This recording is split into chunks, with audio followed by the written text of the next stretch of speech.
Does anybody sit down and think for a second how much of a disaster the Cell Saga was? And before you burn me at the stake, I'm talking about story-wise. If we were to be inserted into the stories, nothing that they had planned went the way that it was supposed to go. And I mean, don't get me wrong, that's Dragon Ball in a nutshell. That's why they got the Dragon Ball, so they could go ahead and fix everything that goes wrong, because everything is gonna go wrong every single time they have a plan.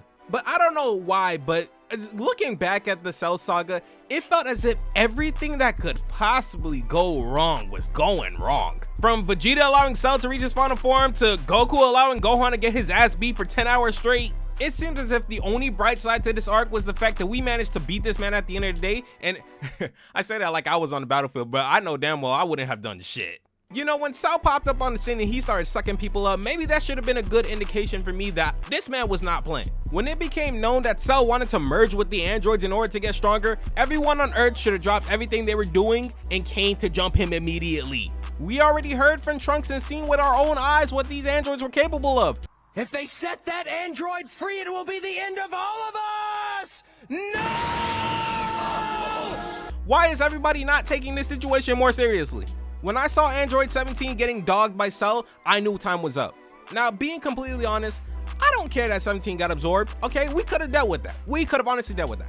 But why is it that the second that 17 got absorbed, we just kept hitting bump after bump after bump in the road? Everything was going in the wrong direction. Oh, and by the way, freaky ass nigga. I don't know, freaky ass nigga. I don't know how to say that. Like, what the f, bro?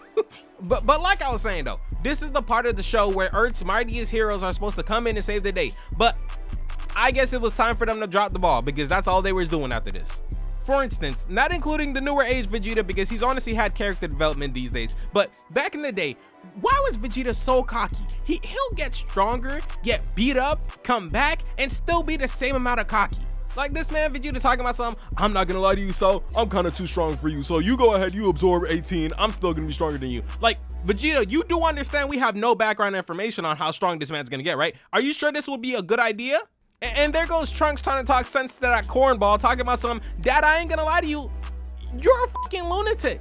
And bro, oh my goodness, I can't even sit here and just put it all on Vegeta, because Krillin, all you had to do was push the button. What are you doing? And listen, I get it, Krillin, that phone is as dry as the Sahara Desert, but this is not the time for you to simp out when the entire world is on the line. And then people are gonna look at me crazy when I say that I was happy when he blew up in the Frieza arc. Like, Krillin, you are putting up 3 points a game on average on a good day. Who went ahead and told this man that he was allowed to go ahead and take the game-winning shot?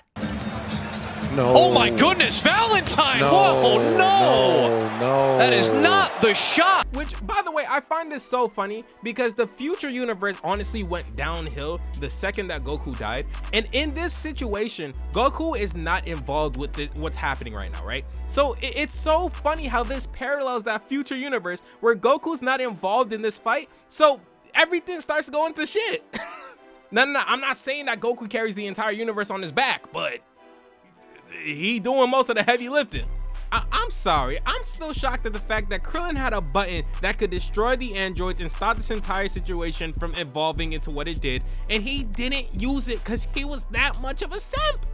Fasting forward a bit to the Cell games, I'm not gonna lie to you, it threw me for a loop back when I was a kid when Goku said that he wasn't ready to fight Cell, and to this day I still sit there and go like, Goku, I don't know what you were talking about, but sure, I get it. His idea was to go ahead and give Gohan the time. Now, I know that once I go ahead and I post this somewhere, somebody gonna be in my comment section telling me about how the reason why he gave Gohan the reins to fight this nigga was because you know, Gohan had that rage in him that could ascend him past Goku's level, and I get it, right? But still, as a kid, I ain't gonna lie to you, Goku was giving him that work, and I still felt like, yo, he could have beat him, in my opinion. That's from what I visually saw. It really does remind me of the Gojo versus Sukuna fight where Gojo's talking about something, oh, I ain't gonna lie to you, I don't know if even at my fullest extent, if I could have beat Sukuna or some shit. And I'm just like, Gojo, I don't know what you was talking about because you was holding your own through most of that fight. So I don't know what you're on about. Regardless, we get put in this situation where now you got Gohan getting his ass beat. And you know, once again, I'm putting this in the background because I'm just like, yo, Gohan didn't, this is the one time Vegeta asked for his ass whooping. Gohan didn't ask for this ass whooping. This is actually ridiculous the way this is going down. You know what makes matters worse though? If you think about it, this man Goku gave him a sensu bean before he started beating his child's ass. Like he's like, bro, Cell, honestly, I couldn't live on myself if you didn't beat the shit out of my child. So here's a sensu bean so you could do it at full volume. Like that shit is crazy.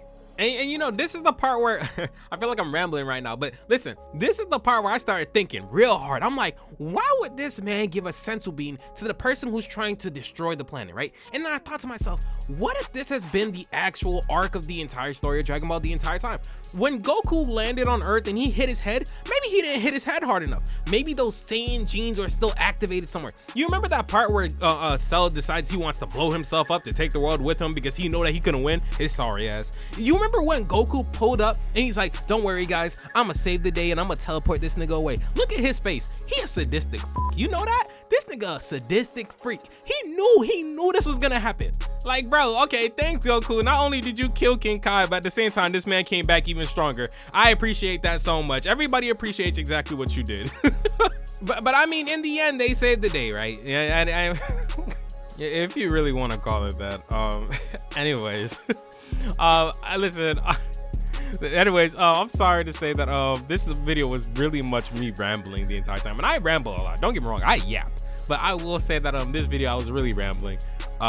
It's been the holiday break, so I will say that I haven't been able to make the videos on the schedule I usually make them, but I still been trying to upload them on every Friday like I do. But I'll be back to my normal schedule starting next week. So yeah, hopefully you guys enjoy this video at least, though. I wanted to give you guys something to watch, you know.